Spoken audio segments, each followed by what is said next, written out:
Somebody recently asked me in a video, why do I keep making videos? And I thought, well, that's a good topic. Let's talk about it. Because the truth of the matter is, a lot of my content that I produce is really kind of pointless. It's just me rambling about something, and probably it's me rambling about something I've rambled about before, like maybe being at peace in life, or maybe trying to figure out how to, minimalize and live a simple life, or, maybe once in a while something about what's going on in the world. But usually it's just sort of a general ramble about whatever might be on my mind. Or it might even be a bit extra aimless because, to be honest, I don't have any groundbreaking thing to talk about. That's definitely a thing. When you think, well, I'm going to make some videos and I'm going to start putting out content, well, then you realize, well, I don't have all that much to say. And it can be difficult to actually come up with anything original to say. And that's okay. But it is sometimes hard to come up with something new every day that you're going to talk about, because sometimes life is just aimless and perhaps monotonous, perhaps boring, and there just isn't anything particularly new. It's kind of like that in games, certainly. If you've played a MMO, which I have been a big fan of MMOs, no matter who you are, at some point you probably start to feel like it's more or less something that you've seen before. Every dungeon feels a little bit the same, and every quest feels a little bit like the last one. And every monster you fight feels a little bit like one that you've fought before. And you might ask yourself, well, why do I keep on coming back to this game? Why do I do it to myself? Why not just not?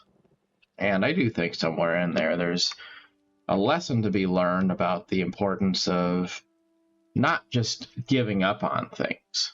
Because if you give up readily and you just say, well, I'm not going to do anything anymore, then you can, I guess, lose your way.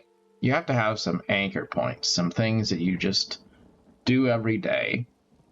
And it's not because you have to, it's just part of your routine. It's part of who you are. And it's not about accomplishing anything super big and epic. It's just something you do to kind of keep yourself grounded.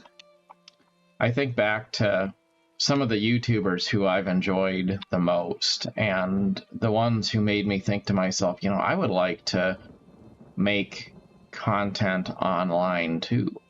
And they were always people who I would find their videos because of something that interested me, like maybe a game.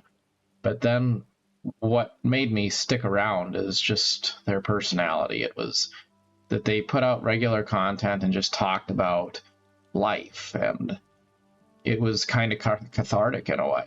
Like maybe sometimes it's just, it's not that you're going to go watch a video and you're going to learn something wild you didn't know before or anything like that. It's just you connect with other people, and maybe it's someone else watching a video that I made, or maybe it's me watching some video that somebody else made. It's a way to passively connect with others and have a shared experience, and kind of know that you're, I guess, not alone in the world, right? Like that's kind of why we go online and engage with social media and with all of the different platforms on the internet. But there are a lot of toxic things that happen online. There's a recent news article I was reading, or watching actually. I was watching the news article about how a YouTuber and an animal rescuer who would save foxes. Her channel name was Save a Fox, and it was just kind of a animal sanctuary channel. Apparently, she ended her life, and it was partially because of people who were saying things that were not very kind and the like about her on social media. It was just all of the trolls, right? You know, like if you've ever gone on Reddit, you understand that it's a platform where you can probably find just about anything, and I do think it's a better platform than something like Facebook because it is a bit more anonymous and it's more about connecting with content you like versus, you know, comparing yourself to other real people who are going to maybe be spying on you or being passive aggressive or something like that. But the downside of anonymity is that people start to feel empowered to say and do absolutely anything that they want. There's no accountability. There's no limit to how potentially hateful somebody can be.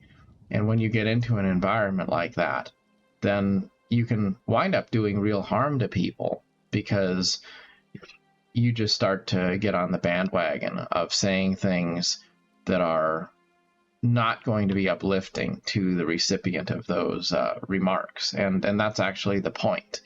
It's kind of part of human nature to try to antagonize, to stir the pot, to, you know, to poke and jab. And that's fine until you wind up actually doing real harm to other people's lives in the process of your antagonizing people just because it's fun to be a bully or it's fun to antagonize or you think you're going to maybe get some sort of attention by being obstinate. So I do think it's important to put positive content out into the void, if you will, just because maybe there's not a lot of it. You know, there's people that are flaming and trolling each other. There's a lot of content about things like politics and all of the stuff that makes people really divided and angry about something or angry at each other. But there's not all that much content that you could really say is uplifting or is challenging us to be the right kind of a person. There definitely is that content out there, but it comes back to that whole issue of boredom and repetition. Because what if the purpose of life is just to enjoy the journey? The purpose of life is just to simply be, to enjoy the life you have and not to try to make anything more out of it. Then suddenly the question comes up, how do you turn that into content?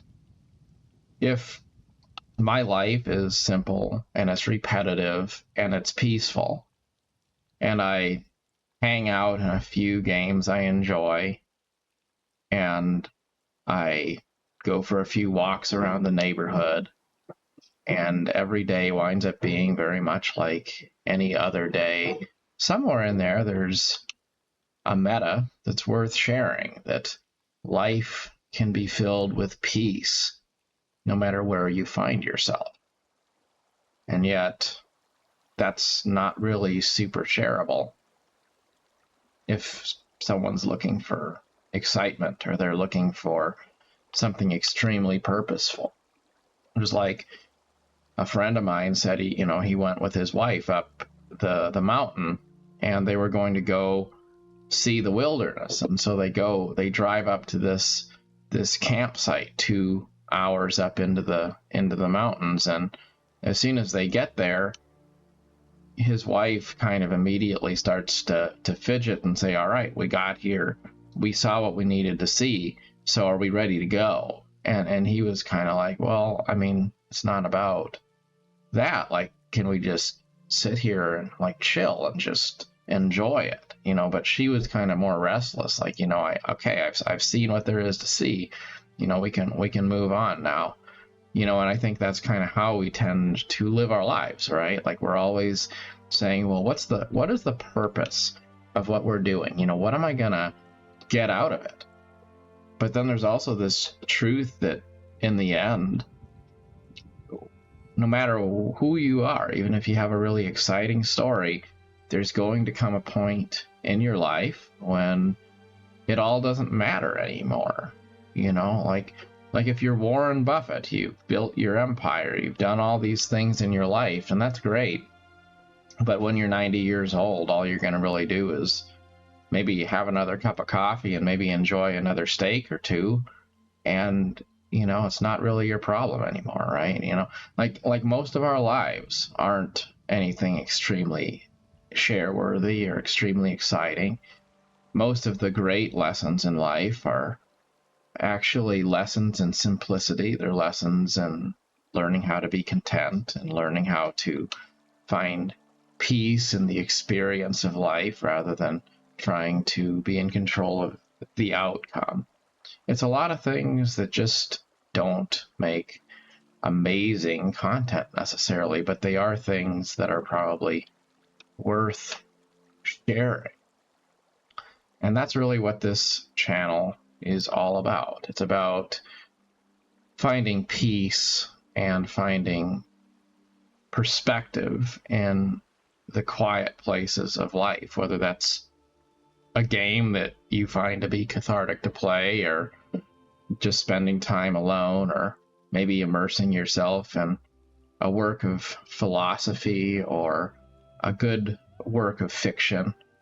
It's about finding a way to be grounded in a world which is often chaotic and distracting and gives us cause to not be grounded, or to be angry, or to be restless, or to be trying to measure up against other people, or maybe feeling like we aren't good enough.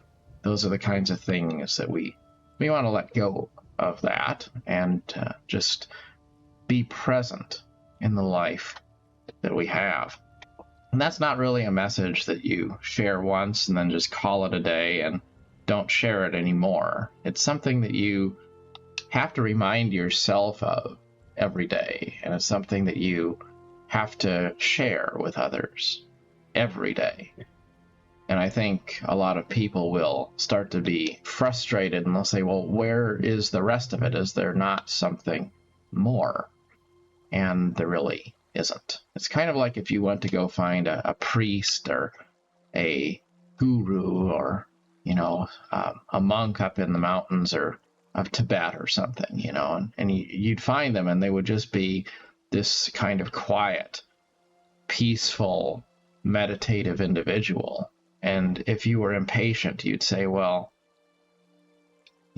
tell me how to find the ultimate answer to everything.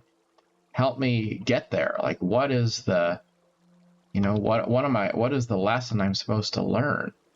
And they would probably have very little to say to you, because it's really not ever going to be apparent until you stop asking, until you just let go of that desire to search for something exciting, and you begin instead to just be present in the moment, to continue to revisit again and again and again that idea that you are enough, and you don't have to make epic discoveries or unlock legendary achievements or anything like that in order to have an amazing and beautiful experience in the life that you have. And ultimately, the things that will make a difference in other people's lives are just sometimes just being there. Sometimes it's just putting your voice out into the void and giving other people a chance to feel a little bit less alone. After all, isn't that probably why we play the games that wind up racking up hundreds and thousands of hours in our libraries, because in those moments in life when we felt alone, there was a place where we could go that somehow made us feel a little bit more connected to something. I think so. Like I play city building games when I'm not playing something like Elder Scrolls or Genshin Impact or some RPG. And, I was thinking about why do people keep playing these city building games? Because it is sort of a compulsion. People keep on playing them. It's been a very popular genre. And, when I think about why I play them really just because I like the vibe of being kind of lost in the city and that sense of being alone, but also being connected to other people in a way, because you're not completely alone. You're part of a village. And that's probably why we go on YouTube too, right? Because maybe you're alone, maybe you're not, you know, able to have the social connections you wish you had. Maybe you're with other people, but you still feel alone because they don't share your interests or your values. But you could go on the internet, you can go to YouTube, you can go to some subreddit, and maybe you can connect with other people. Even if it's not a close, meaningful, deep connection, it's still something that gives you a sense of being connected to other people while still being able to be true to yourself as a solitary individual. And so it's that weird kind of a dichotomy, that mix of being alone but also sharing your life with other people. I think that's part of why the internet is so sticky in general, because it gives us an opportunity to kind of have a bit of both worlds. In any case, wherever you find yourself, as always, thanks for watching, and best of luck on your adventure, as always.